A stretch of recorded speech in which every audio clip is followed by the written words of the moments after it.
الحمد لله نحمده ونستعينه ونستغفره ونؤمن به ونتوكل عليه ونعوذ بالله من شرور أنفسنا ومن سيئات أعمالنا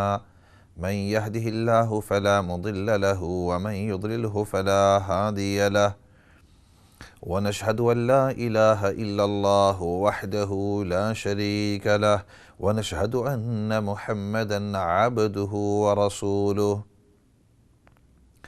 أما بعد فأعوذ بالله من الشيطان الرجيم بسم الله الرحمن الرحيم آمن الرسول بما أنزل إليه من ربه والمؤمنون كل آمن بالله وملائكته وكتبه ورسله لا نفرق بين أحد من رسله وقالوا سمعنا وأطعنا غفرانك ربنا وإليك المصير صدق الله العظيم۔ محترم ناظرین سامعین، السلام علیکم ورحمۃ اللہ وبرکاتہ۔ ترتیب وار ہماری قسط چلی آ رہی ہے ہمارے عقائد کے بارے میں کہ ایک مسلمان کے کیا کیا عقیدے ہونے چاہیے، اور مختصر انداز کے اندر یہ عرض کیا تھا کہ ایک مومن کے 7 عقائد ہوتے ہیں۔ سب سے پہلا عقیدہ آمنت باللہ وملائکتہ وکتبہ ورسلہ والیوم الآخر والقدر خیرہ وشرہ من اللہ تعالی والبعث بعد الموت، کہ اللہ رب العزت پر ایمان لانا، اللہ کے تمام فرشتوں پر ایمان لانا، اور اس کے بعد اللہ کی تمام کتابیں جو اس نے نازل کی ہیں ان تمام پر ایمان لانا، اللہ نے جتنے بھی انبیاء علیہ السلام منتخب کیے ان پر ایمان لانا، اسی طرح والیوم الآخر، اور جو آخری دن ہے قیامت والا دن ہے اس پر ایمان لانا، اور والقدر خیرہ و شرہ، اور تقدیر پر ایمان لانا، چاہے کوئی بھی اچھی بات یا کام ہو یا چاہے برا ہو، تمام کا تمام اللہ رب العزت سے آتا ہے، اللہ کی اجازت سے وہ واقع ہوتا ہے۔ والبعث بعد الموت، اور موت کے بعد ایک لمبی زندگی ہوگی، موت کے بعد ہماری زندگی ہوگی، ہمیں اٹھایا جائے گا۔ ان 7 چیزوں پر ایمان لانا ایک مومن کے لیے ضروری ہے۔ اور پچھلی قسطوں کے اندر پہلے جو 2 عقائد ہیں، آمنت باللہ، میں اللہ پر ایمان لاتا ہوں، اور اسی طرح دوسرا عقیدہ وملائکتہ، اور اللہ کے فرشتوں پر ایمان لاتا ہوں، اس پر کافی تفصیل سے بات ہو چکی۔ اور جو تیسرا عقیدہ ہے کہ میں اللہ کی کتابوں پر ایمان لاتا ہوں، تو پچھلی قسطوں کے اندر اس پر بھی کافی بات ہو چکی ہے کہ اللہ رب العزت نے 4 اہم کتابیں، بڑی کتابیں نازل فرمائی: تورات، انجیل، زبور اور قرآن کریم۔ تورات سیدنا موسیٰ علیہ السلام کو نصیب ہوئی، زبور جو ہے سیدنا داود علیہ السلام، سامز اس کو کہتے ہیں، اسی طرح انجیل جو گوسپل ہے یہ سیدنا عیسیٰ علیہ السلام کو نصیب ہوئی، اور آخری کتاب اللہ قرآن کریم، یہ محمد الرسول اللہ صلی اللہ علیہ وسلم کو یہ نصیب ہوئی۔ اور ان پہلے تینوں کے اوپر کافی تفصیل سے بات ہو چکی۔ آخری اب کتاب اللہ رب العزت نے جو قرآن کریم کو نازل فرمایا، تو یہ بات عرض کی تھی ابتدا کے اندر کہ اللہ رب العزت نے نبی پاک صلی اللہ علیہ وسلم کی عمر مبارک جب تقریباً 40 سال کو ہی، تو اس وقت وحی نازل ہونا شروع ہوئی، اور جس وقت آپ صلی اللہ علیہ وسلم تقریباً 63 ایئرز اولڈ کے تھے، اس وقت آپ دنیا سے پردہ فرما گئے، دنیا سے چلے گئے۔ اور یہ 23 سال 23 ایئرز، یہ 23 سال جو ہیں، ان 23 سال کے اندر رفتہ رفتہ اللہ رب العزت کی طرف سے وحی نازل ہوتی رہی، سیدنا جبرائیل علیہ السلام اس کو لاتے رہے، اور آپ صلی اللہ علیہ وسلم اس وحی کی کتابت کرواتے رہے۔ اب آگے کا حصہ، آج کے جو قسط ہے، اس کے اندر تالیف قرآن، کہ قرآن کریم کو ایک جگہ کے اندر اکٹھا کیا جانا، اب اس کو سمجھنے سے پہلے یہ بات سمجھ لیں کہ جب قرآن کریم نازل ہوا تو اس وقت آپ صلی اللہ علیہ وسلم چونکہ امی تھے. امی کا مطلب یہ ہے کہ نبی پاک صلی اللہ علیہ وسلم خود پڑھنا نہیں جانتے تھے اور لکھنا بھی نہیں جانتے تھے. تو پڑھنا لکھنا جو ہے آپ صلی اللہ علیہ وسلم نہیں جانتے تھے. تو وہی جب آپ کے پاس آتی، سیدنا جبرائیل علیہ السلام جب وہی آپ کے پاس لے کر آتے تو وہی جب ختم ہو جاتی، جبرائیل علیہ السلام چلے جاتے، تو آپ صلی اللہ علیہ وسلم سے جب وحی کے اثار ختم ہو جاتے تو آپ فرماتے کاتبین وحی کو، وہ لوگ جو وحی کو لکھا کرتے تھے، آپ کے ارد گرد صحابہ ہوا کرتے تھے، تو جبرائیل آپ کے پاس آتے اور فرماتے کہ اللہ رب العزت کی طرف سے یہ پیغام ہے، آپ کی طرف سے یہ پیغام ہے، یہ وحی ہے. آپ صلی اللہ علیہ وسلم کے دل کے اندر وہ یاد ہو جاتا اسی وقت. ابتدا کے اندر نبی پاک صلی اللہ علیہ وسلم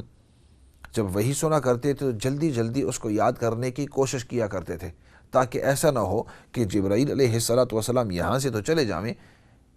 اور ان کے جانے کے بعد کہیں ایسا نہ ہو کہ مجھے وہ بھول نہ جاوے. تو آپ جلدی اس کو یاد کرنے کی کوشش کرتے. تو اللہ رب العزت نے پھر آیت نازل فرمائی، لا تحرک به لسانک لتعجل به ان علینا جمعه وقرآنه فاذا قرأناه فاتبع قرآنه ثم ان علینا بیانه. سورۃ القیامہ کے اندر کہ اے میرے نبی پاک صلی اللہ علیہ وسلم، جب آپ کے اوپر وحی نازل ہو تو اس وقت آپ اپنی زبان سے جلدی جلدی نہ کیجیے، جلدی ہلائیے نہیں.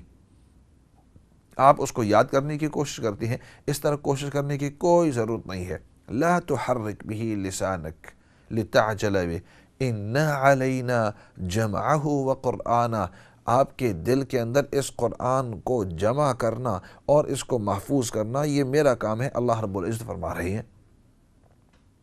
تو گویا اللہ رب العزت نے نبی پاک صلی اللہ علیہ وسلم کے دل مبارک کے اندر، ذہن مبارک کے اندر پورے قرآن کریم کو جمع کرنا، اس کی ذمہ داری لے لی. اور پھر اس کے ساتھ ساتھ فرمایا ثم ان علینا بیانہ، پھر اس کی تفصیل بھی آپ کے دل کے اندر ڈالنا، اس کی تفسیر، اس کی تفصیل، اس کے معانی، یہ بھی میرا کام ہے، میں اس کے معنی تمہارے دل کے اندر ڈالوں گا. چنانچہ نبی پاک صلی اللہ علیہ وسلم اس کے بعد اس طرح فرماتے کہ جو ہی جبرائیل آتے تو آپ آرام سے تسلی کے ساتھ بیٹھ جاتے. جبرائیل علیہ السلام چلے جاتے، وہ تمام کا تمام جو قرآن ہے وہ محفوظ ہو جاتا آپ کے سینے میں. آپ پھر صحابہ اکرام جو بیٹھے ہوئے تھے ارد گرد ان کو فرماتے کہ جبرائیل یہ آیتیں لے کر آئے ہیں. اور وہ جو تھے کاتبین وحی، وحی کے کاتب، وحی کے لکھنے والے، وہ تمام کے تمام لکھ دیتے. علماء تاریخ نے لکھا ہے اور روایت میں آتا ہے کہ تقریباً 43 کاتبین وحی ہوا کرتے تھے. ان میں سے زید بن ثابت رضی اللہ عنہ بہت اہم تھے، اس میں ابی بن کعب رضی اللہ عنہ وہ بھی آگے ہوتے تھے، یعنی زیادہ ان سے بھی لکھائی ہوتی تھی. اسی طرح معاویہ ابن ابی سفیان رضی اللہ تعالیٰ عنہ، معاویہ رضی اللہ عنہ، وہ معاویہ کہ ابو سفیان رضی اللہ عنہ ابتدائی زمانہ کے اندر چونکہ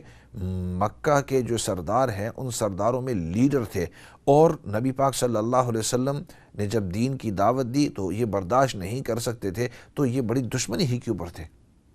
بعد میں جب فتح مکہ ہوا 8 ہجری کے اندر تو اللہ رب العزت نے ان کو بھی ایمان نصیب کیا، انہوں نے بھی ایمان قبول کیا اور دار اسلام کے اندر آ گئے. لیکن ابتدا کے اندر اسلام لانے سے پہلے نبی پاک صلی اللہ علیہ وسلم کے سخت دشمنی تھی. ادھر تو سخت دشمنی تھی، ادھر جو بیٹے تھے وہ نبی پاک صلی اللہ علیہ وسلم کے اتنے قریب اور نبی پاک صلی اللہ علیہ وسلم کو ان پر اتنا اعتبار تھا کہ وہی لکھنے والوں میں سے ان کا نام تھا معاویہ رضی اللہ عنہ. بعد میں لوگوں نے کیا کچھ کہا ان نیک صحابہ کے بارے میں، لیکن ہم کہتے ہیں کہ نبی پاک صلی اللہ علیہ وسلم نے جب صحابی کو اتنا قریب رکھا ہے، اللہ رب العزت نے اپنی وحی کی پہلی لکھائی ان سے جب لی ہے تو وہ محترم بالشان ہے. تمام کے تمام صحابہ محترم بالشان ہے، اور ان میں معاویہ رضی اللہ عنہ بھی محترم بالشان، بڑی شان والے، بڑی عزت والے، بڑی رسپیکٹ والے صحابہ ہیں. تو خیر عرض کر رہا تھا، تو یہ تو 3 ہیں، اور بھی بہت سارے تھے، تقریباً 43 ایسے صحابہ تھے کہ جب نبی پاک صلی اللہ علیہ وسلم وحی آپ پر آتی، آپ اس وہی ختم ہو جاتی، جبرائیل چلے جاتے، وہی کے آثار آپ سے ختم ہو جاتے، تو نبی پاک صلی اللہ علیہ وسلم ان صحابہ کے سامنے فرماتے کہ یہ وہی نازل ہوئی، یہ آیتیں یا یہ پوری صورت، آپ صلی اللہ علیہ وسلم اس کو تلاوت فرماتے، اور وہ جتنے بھی کاتبین وہی ہیں وہ اس کو لکھتے تھے۔ اب وہ لکھائی کس پر ہوتی؟ چونکہ آج کل جیسے کاغذ ہوتا ہے ہمارے پاس، the paper that we have nowadays، اس طرح تو تھا نہیں، اس طرح تو نہیں تھا، تو اس وقت جو بھی ان کے پاس میسر ہوتا اس کے اوپر لکھتے تھے what ever they could get hold of۔ تو بعض اوقات ان کے یہاں سوکھی ہوئی ہڈیاں ہوتی، کیونکہ ان کے یہاں تو عام طور پر اونٹ ہوتے، اور اونٹ کی بڑی بڑی ہڈیاں ہوتی ہیں، بڑا جانور ہے، 8-10 فٹ کا، 10-12 فٹ کا ہوتا ہے بعض اوقات، تو اتنے بڑے جانور کی بڑی بڑی جب ہڈیاں، ان جانوروں کو جب وہ ذبح کر دیتے، اس کا گوشت کھا لیتے، یا وہ جانور جب مر جاتے ان کی جو ہڈیاں ہیں وہ سوکھ جاتی، چاہے وہ ذبح کر کے یا ویسے اپنی موت سے، ان ہڈیوں کو سکھا کر وہ مختلف چیزوں کے لیے استعمال ہوتی۔ تو صحابہ اکرام رضوان اللہ مجمعین وہ اس طرح کرتے کہ ان ہڈیوں کو لے کر قرآن کریم ان کے اوپر لکھ دیتے تھے، کیونکہ اب وہ ہڈی بالکل سوکھ گئی، پتھر جیسے لمبی لمبی سخت ہے،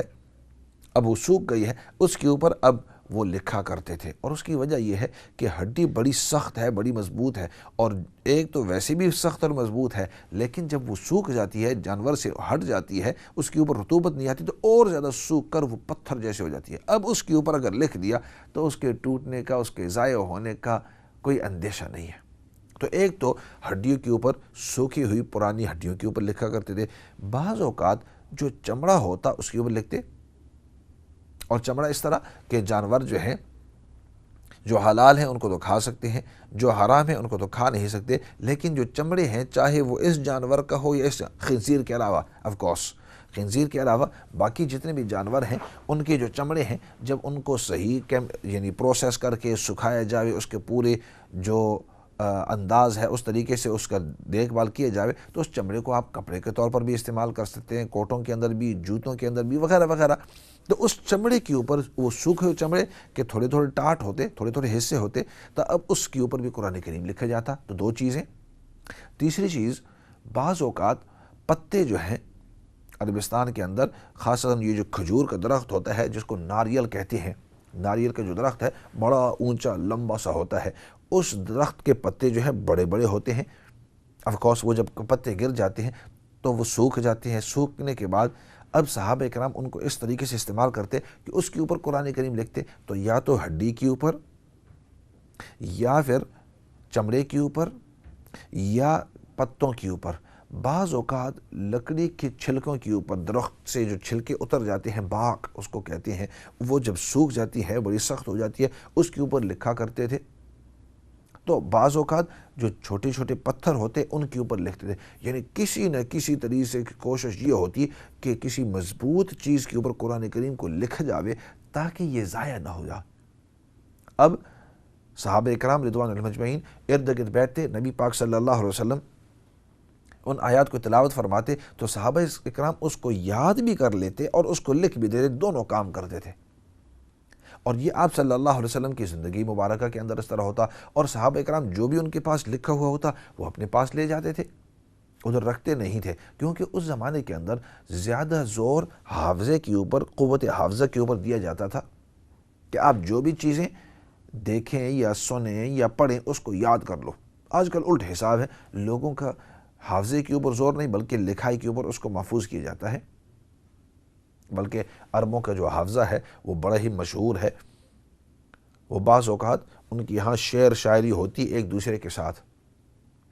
اور جو شاعر ہے وہ اپنے طریقے سے پورا ایک قصیدہ اس کو لکھ دیتا، بعض اوقات 10 صفحے کا، 8 صفحے کا، ایک ایک لائن اس کے اوپر شعر شاعری، بڑی مشکل ہوتی ہے اس کی یاد کرنا، اسپیشلی جو شخص ان چیزوں کے اندر اس کو مہارت نہ ہو یا ایکسپیرینس نہ ہو۔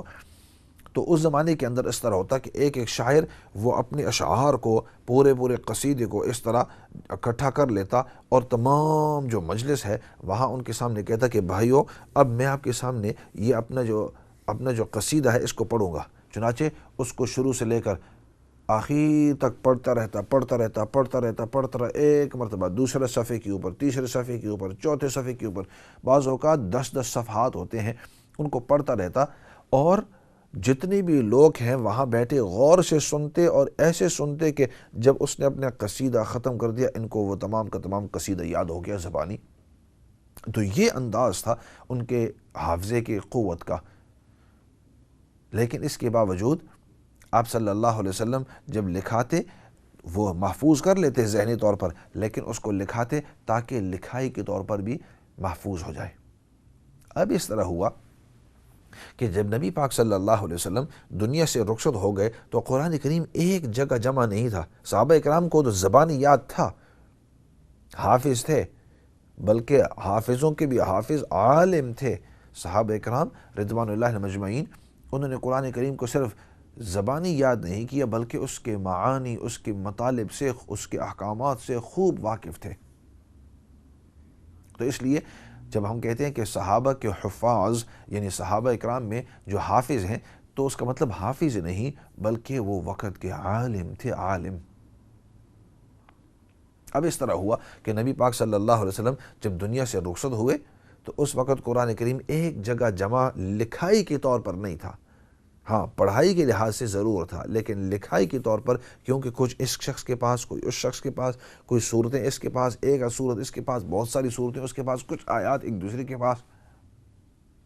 نبی پاک صلی اللہ علیہ وسلم کے پردہ فرمانے کے بعد ابو بکر صدیق رضی اللہ تعالیٰ عنہ خلیفہ وقت ہوئے۔ بسم اللہ الرحمن الرحیم۔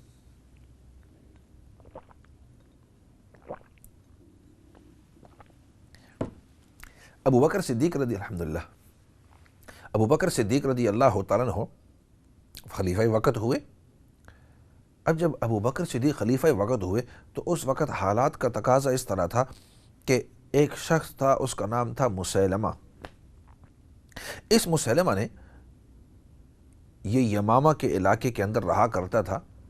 تو اس نے وہاں نبوت کا اعلان کر دیا۔ اس نے کہا کہ میں بھی ایک نبی ہوں،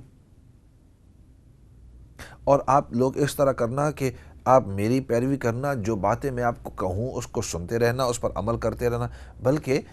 اس نے اپنے نبوت کا دعویٰ خود نبی پاک صلی اللہ علیہ وسلم کی آخری زندگی مبارکہ کے اندر کیا تھا، اور نبی پاک صلی اللہ علیہ وسلم کو اس شریر آدمی نے یہ لکھا تھا کہ ایسا کرتے ہیں آدھی زمین تمہاری ہو گئی، تم نبی اس آدھی زمین پر، آدھی زمین میری نبوت کی ہو، آدھی زمین پر تم حکومت کرنا، آدھی زمین پر تم حکومت کرنا۔ تو نبی پاک صلی اللہ علیہ وسلم نے کسی کے ذریعے لکھوا کر یہ بھیجا کہ ان الارض للہ یورثها من یشاء، کہ یہ زمین یہ تو اللہ کی ہے، جس کو چاہتا ہے اس کو دیتا ہے۔ مطلب مجھے زمین کی فکر نہیں کہ میری بادشاہت بڑھ جاوے یا میں بادشاہ بنوں، میرا تو مقصد یہ ہے کہ اللہ نے مجھے نبوت دے کر بھیجا ہے تاکہ میں لوگوں کو سیدھی راہ بتلاؤں، راہ راست ان کو دکھاؤں۔ تو خیر آپ صلی اللہ علیہ وسلم دنیا سے رخصت ہو گئے تو ابو بکر صدیق رضی اللہ عنہ نے ایک بڑا لشکر تیار کیا اور فرمایا کہ پورا کا پورا لشکر جائے گا اور وہاں مسلمہ کے علاقے کے اندر یمامہ کے موقع کے اوپر وہاں جا کر ان کے ساتھ لڑے گا، کیونکہ وہ جو شخص تھا بڑا چرب زبان تھا، ایک قسم کا جادو اس کو مل گیا تھا، اور اس کے ذریعے لوگوں کو اپنے قبضے کے اندر، لوگوں کو اپنی انفلوئنس کے نیچے کر لیا اس نے۔ بہت سارے لوگ اس کے ارد گرد ہو گئے۔ اب صحابہ اکرام جب وہاں پہنچے تو اس کی پوری فوج تھی۔ خیر اللہ رب العزت کا کرنا اس طرح ہوا کہ دونوں کی آپس کے اندر لڑائی ہوئی، اور اللہ رب العزت نے مسلمانوں کو فتح نصیب کی، اور وہ جو تھے وہ جہنم رسید ہوئے۔ اور اسی دوران وہ جو مسیلمہ اس کو ایک زبردست صحابی وحشی رضی اللہ تعالیٰ عنہ جو ہیں انہوں نے قتل کر دیا، وہ مردار ہوا۔ اسی وجہ سے وحشی رضی اللہ تعالیٰ عنہ بعد میں فرمایا کرتے تھے کہ میرے سے ایک بہت بڑی غلطی بھی ہوئی اور ایک بہت اچھا کام بھی ہوا۔ اور جب ان سے پوچھا جاتا کہ وہ بہت اچھا کام کون سا ہوا اور وہ بڑی غلطی کون سی ہوئی، تو فرماتے ہیں کہ حمزہ اسد اللہ و اسد رسول، حمزہ جو نبی پاک صلی اللہ علیہ وسلم کے چچا بھی تھے اور پکے دوست بھی تھے، وہ میرے ہاتھ سے شہید ہوئے جنگ احد کے اندر۔ وحشی رضی اللہ عنہ اس وقت مسلمان نہیں تھے، مومن نہیں تھے، تو اس وقت دشمن نے ان کو کہا کہ ہم آپ کو پیسے دیں گے اور اتنا اتنا پیسے دیں گے اگر آپ نے حمزہ کو قتل کر دیا، کیونکہ حمزہ نے ہمارے خاندانوں کو نقصان پہنچایا تھا یا ہمارے والدین کو اس نے نقصان پہنچایا تھا، اس لیے اگر تم اس کو قتل کر کے اس کا کلیجہ نکال لے آؤ تاکہ مجھے یقین ہو جاوے کہ حمزہ شہید ہو گیا ہے، اور اس کلیجے کو غصے سے میں اپنی دانتوں کے اندر دبا لوں، تو میں آپ کو اتنے اتنی پیسے اور اتنی اتنی قیمت دوں گی۔ چنانچہ وحشی رضی اللہ عنہ فرماتے ہیں میں نے حمزہ رضی اللہ عنہ کو موقع پاتے ہوئے دور سے میں نے اس انداز کے اندر وار کیا، اور پھر حضرت حمزہ شہید ہوئے اور ان کے جو اعضاء ہیں ان کو میں نے نکال دیا ان کے جسم سے۔ فرماتے ہیں یہ میں نے اتنی بڑی غلطی کی اور یہ مجھ سے غلطی ہو گئی، لیکن بات یہ ہے کہ اس وقت میں مومن نہیں تھا، مجھے اسلام کے بارے میں کوئی پتہ نہیں تھا، تو یہ لا علمی کے اندر مجھ سے ہو گیا۔ تو ایک تو غلطی مجھ سے وہ ہی، لیکن اللہ رب العزت نے دوسرا کام زبردست مجھ سے لیا کہ مسلمہ کذاب جو ہے وہ جب مردار ہوا، اس کو مارا گیا، تو فرمایا اللہ رب العزت نے مجھے استعمال کیا اس کام کے لیے کہ جب ان کا لیڈر ہی قتل ہو گیا، ان کا لیڈر ہی مر گیا، تو باقی جتنے بھی لوگ تھے وہ تتر پتر ہو گئے۔ تو یہ تھی یمامہ کی جنگ، اور اس کے اندر قرآن کریم کے 70 حافظ 70 عالم جو ہیں وہ شہید ہوئے۔ اب جب یہ پورا لشکر واپس آیا ابو بکر صدیق رضی اللہ عنہ کے پاس، تو عمر رضی اللہ عنہ نے فرمایا کہ اے ابو بکر، اس میں 70 حافظ تھے جو شہید ہو گئے ہیں، جو فوت ہو گئے ہیں، اور ایسا نہ ہو کہ اگر اس طرح ایک دو اور جنگیں رہیں اور صحابہ اکرام شہید ہوتے رہے تو قرآن کریم کو ہم نے ایک جگہ کے اندر رکھا نہیں ہے، اور ان کے پاس جو قرآن کریم کی آیات ہیں جو یا ان کے پاس جو لکھی ہوئی صورتیں ہیں وہ کہیں ہم سے رہ نہ جائیں، تو ایسا کیوں نہیں کرتے کہ ابھی فوراً قرآن کریم کو مختلف جو جگہوں پر ہے اس کو تمام کے تمام کو ایک ہی جگہ کے اندر رکھ کر ایک ہی جگہ اکٹھا کر لیتے ہیں۔ ابتدا کے اندر تو ابو بکر صدیق رضی اللہ عنہ نے فرمایا کہ نہیں، اس طرح نہیں کر سکتے، نبی پاک صلی اللہ علیہ وسلم کے زمانے میں نہیں ہوا تو ہم نہیں کریں گے، لیکن بعد میں حضرت عمر رضی اللہ عنہ کی بات مان لی جب انہوں نے اصرار کیا کہ ٹھیک ہے آپ کی بات تھی کہ اس طرح اگر ایک آدھ اور جنگ ہوئی تو اس کا نتیجہ پھر یہ نکلے گا کہ ایسا نہ ہو کہ قرآن کریم کا کوئی حصہ کہیں ہم سے رہ نہ جائے۔ چنانچہ زید بن ثابت رضی اللہ عنہ کو بلایا، اور اسی طرح ابی بن کعب رضی اللہ عنہ کو بلایا اور ان کو یہ پورا سمجھایا۔ ابتدا کے اندر زید رضی اللہ عنہ خود واقعہ اپنا بیان کرتے ہیں بخاری شریف کے اندر، صحیح بخاری کے اندر، فرماتی مجھے جب ابو بکر صدیق رضی اللہ عنہ نے بلایا اور فرمایا کہ ہمیں اس طرح کام کرنا ہے، قرآن کی تالیف کرنی ہے، تو یہ دوسرا مرحلہ تھا۔ تو ابتدا کے اندر مجھے بھی دل کے اندر محسوس ہوا کہ اس طرح نہیں کرنا چاہیے، لیکن جب انہوں نے مجھے سمجھایا تو میں نے کہا کہ ٹھیک ہے۔ تو فرماتے ہیں انہوں نے پھر اپنا پورا طریقہ بتلایا کہ ہم جاتے تھے ہر شخص کے پاس، زبانی ہمیں بھی یاد تھا، میں بھی حافظ یعنی زید بن ثابت، ابی بن کعب بھی حافظ، اور دونوں، اور پھر اسی طرح جس کے پاس جاتے وہ بھی حافظ، لیکن ہم اس کو کہتے کہ جو نبی پاک صلی اللہ علیہ وسلم کے زمانے کے اندر جو چیز، جو آیتیں، یہ صورتیں آپ نے لکھی تھی وہ ہمارے سامنے لے آؤ۔ وہ سامنے لے آتے، ان کا حافظہ بھی ہمارا بھی، اور ان تمام کا تمام جو ہے کمپیئر کر کے یہی ایگزیکٹلی اگر آیت ہوتی تو ہم اس کو لکھ دیتے تھے۔ تو اس طرح قرآن کریم کو کافی عرصہ لگا اور قرآن کریم تمام کے تمام کو اکٹھا کر دیا ایک ہی جگہ کے اندر۔ تو یہ دوسرا مرحلہ ہوا قرآن کریم کی تالیف کا۔ تو ابتدا مرحلہ دوبارہ عرض کر دوں کہ نبی پاک صلی اللہ علیہ وسلم کے زمانے میں قرآن کریم ایک جگہ کے اندر نہیں تھا، بلکہ مختلف چیزوں کے اوپر لکھا ہوا تھا، چمڑے کے اوپر، اسی طرح لکڑی کے اوپر، اسی طرح پتھر کے اوپر، اسی طرح پتوں کے اوپر، اور اسی طرح پھر ہڈی کے اوپر، ان تمام کی تمام 5 چیزوں کے اوپر، اور بھی چیزیں ہوں گی لیکن یہ 5 مشہور ہیں۔ آپ صلی اللہ علیہ وسلم جب رخصت ہوئے تو اب دوسرا مرحلہ ہے اس کی تالیف کا کہ ایک ہی جگہ کے اندر اس کو اکٹھا کیا جاوے۔ آپ رضی اللہ عنہ یعنی حضرت ابو بکر رضی اللہ عنہ اس تمام کے تمام کو زید بن ثابت، ابی بن کعب اور دیگر صحابہ کی نگرانی کے اندر اس کو اکٹھا کر کے ایک ہی جگہ کے اندر، تو اس کو ایک کتابی شکل ایک ہی جگہ کے اندر اس کو اکٹھا کر دیا۔ اب لوگ جو ہیں وہ جب قرآن کریم کی تلاوت کرتے تو وہ تمام کے تمام حافظ تھے، ان کو اس کی ضرورت تو نہیں تھی، لیکن ایک جگہ کے اندر جینوین ایک کاپی رکھنا ضروری تھا۔ صحابہ اکرام زبانی اس کو یاد کرتے تھے، زبانی اس کو سناتے تھے، زبانی جو ہے دوسروں کو سکھاتے بھی تھے، تو پڑھتے بھی تھے اور پڑھاتے بھی تھے، سب کا سب زبانی۔ اب اس طرح ہوا کہ جب ابو بکر صدیق رضی اللہ عنہ دنیا سے رخصت ہوئے تو خلیفہ ثانی عمر بن الخطاب ان کے ہاتھ کے اندر یہ آیا، کیونکہ وہ امیر تھے، امیر المؤمنین تھے، لیڈر تھے مسلمانوں کے، خلیفہ ثانی تھے۔ ان کی رخصتی کا جب وقت آیا تو انہوں نے اب اس طرح کیا کہ یہ قرآن کریم کا جو نسخہ ہے یہ حضرت حفصہ رضی اللہ تعالیٰ کو دے دیا، جو حضرت عمر کی بیٹی تھی اور نبی پاک صلی اللہ علیہ وسلم کی زوجہ محترمہ تھی، ان کو دے دیا کہ آپ اس قرآن کریم کو لے لو۔ تو یہ پھر ان کے پاس رہا۔ اب اس دوران اب یہ تیسرا مرحلہ اب آ رہا ہے قرآن کریم کی تالیف کا۔ اب اس دوران اس طرح ہوا کہ صحابہ کرام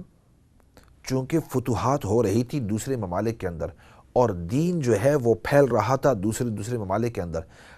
تو وہ اس طرح کرتے کہ ان کی یہاں بھی قرآن کریم کی تلاوت ہوتی اور یہ جو نسخہ تھا اس کی وہ اپنی یہاں کاپی کر کے لے جاتے اور کاپی کر کے لے جاتے اپنے انداز کے اندر اس کو لکھ دیتے تھے، کیونکہ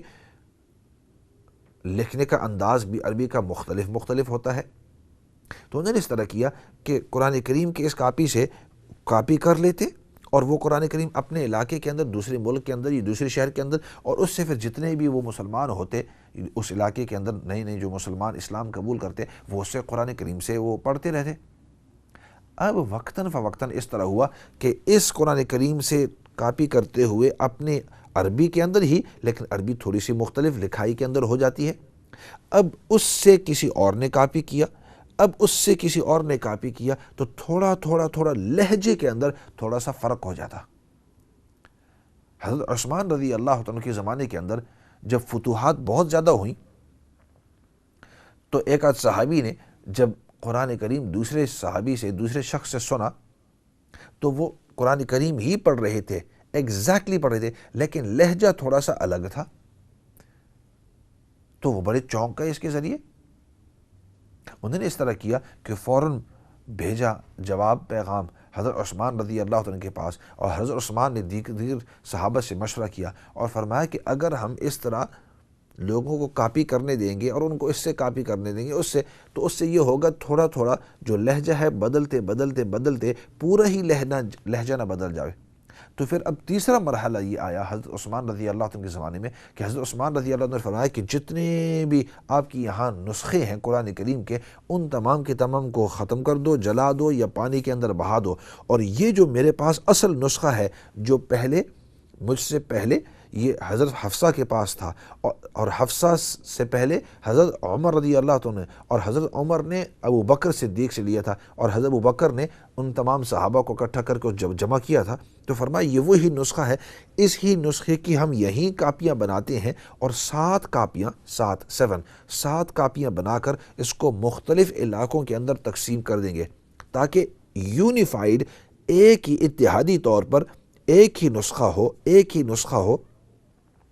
اور وہ نسخہ اسی کے مطابق جو ہے تمام کے تمام علاقوں کے اندر، تاکہ پورے دنیا کے اندر قرآن کریم کا ایک ہی انداز ہو لکھنے کا۔ تو حضرت عثمان نے تمام کے تمام لکھائی کو، نسخوں کو اکٹھا کر کے، تو یہ تیسرا مرحلہ تھا، تمام کے تمام کو اپنی جگہ کے اندر اکٹھا کر لینا۔ اسی وجہ سے آج جو ہم قرآن کریم کا نسخہ جس سے پڑھتے ہیں تو اس کو مصحف عثمانی کہتے ہیں، کیونکہ حضرت عثمان رضی اللہ عنہ نے اپنے زمانے کے اندر جس انداز کے اندر لکھائی فرمائی تھی اسی انداز کے اندر ہے۔ اب چوتھا مرحلہ آیا، اور وہ مرحلہ کون سا؟ زبر زیر پیش کا۔ عربی زبان کے اندر، اصل جو عربی زبان ہے اس کے اندر زبر زیر پیش نہیں ہے، جیسے اردو کے اندر بھی زبر زیر پیش نہیں ہے۔ ہاں، ابتدائی زمانے کے اندر جب کسی کو ہم اردو سکھاتے ہیں تو اس وقت الف بھی لکھ دیتے ہیں، با بھی لکھ دیتے ہیں، اوپر ایک زبر لکھ دیتے ہیں، بتلا دیتے ہیں اب الف اور سین اس اور اس، یہ اس کی کتاب ہے، یہ اس کا قلم ہے، وغیرہ وغیرہ۔ لیکن ویسے الف کے اوپر پیش نہیں ہوتی، اس ہم انسان پڑھتے فوراً سمجھ جاتا ہے کہ یہ اس ہے یا اس ہے۔ اسی طرح آپس ہے یا آپ ہیں، یہ تمام کے تمام آج ہے۔ تو اس انداز کے اندر جیسے اردو کے اندر زبر زیر پیش نہیں، تو عربی زبان کے اندر بھی زبر زیر پیش نہیں۔ تو جب تک قرآن کریم عرب پڑھ رہے تھے اس وقت تو آسان تھا، لیکن جب اسلام کی فتوحات کی وجہ سے اور اسلام پھیلتا رہا تو جو غیر عرب تھے ان علاقوں کے اندر جب اسلام پہنچا اور وہ قرآن کریم پڑھنا چاہتے تھے، اب چونکہ عربی ان کی زبان نہیں تھی، ملیشیا کے اندر پہنچا، باقی ہندوستان کی طرف پہنچا، باقی علاقوں کے اندر، تو ان علاقوں کی زبان عربی نہیں تھی، وہ عربی اب ان کو پتہ نہیں تھا کہ اس کے اوپر زبر ہے یا زیر ہے یا جزم ہے یا شد ہے یا ان الفاظ کو کس طرح ملانا ہے، اور ان کو بڑی تکلیف ہوتی تھی اور کہیں غلطی نہ ہو جاوے۔ تو پھر حجاج بن یوسف ایک گورنر گزرے ہیں،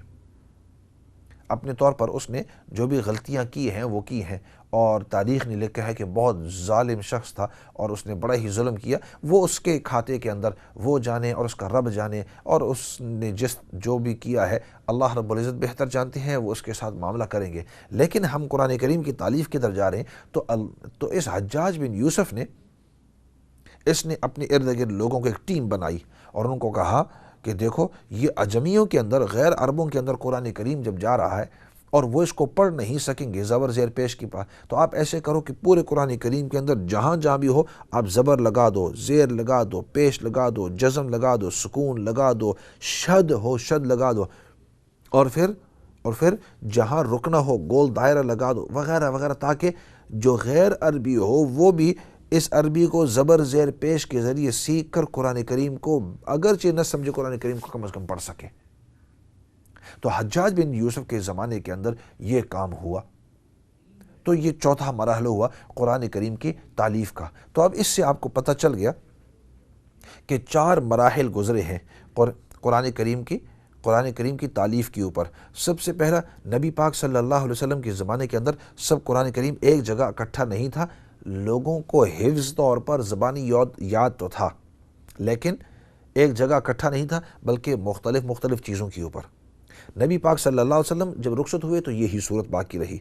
اب دوسرا مرحلہ آیا، ابو بکر صدیق رضی اللہ عنہ کے زمانے کے اندر حضرت عمر کی مشورے کی وجہ سے اور دیگر صحابہ اکرام کے مشورے سے قرآن کریم کو تمام کے تمام صحابہ سے اکٹھا کر کے ایک جگہ کے اندر جمع کیا گیا۔ اسی وجہ سے ابو بکر صدیق رضی اللہ عنہ کو جامع القرآن کہا جاتا ہے، قرآن کے جمع کرنے والے۔ عام طور پر مشہور ہے کہ حضرت عثمان نے جمع کیا تھا، نہیں، ابتدائی جو جمع کیا تھا وہ حضرت ابو بکر صدیق نے جمع کیا تھا تمام کے تمام کو ایک ہی جگہ کے اندر۔ اور پھر حضرت عثمان کے زمانے کے اندر رسم الخط اس کو کہا جاتا ہے عربی زبان میں، رسم الخط ایک ہی بنا دیا تھا حضرت عثمان کے زمانے میں۔ تو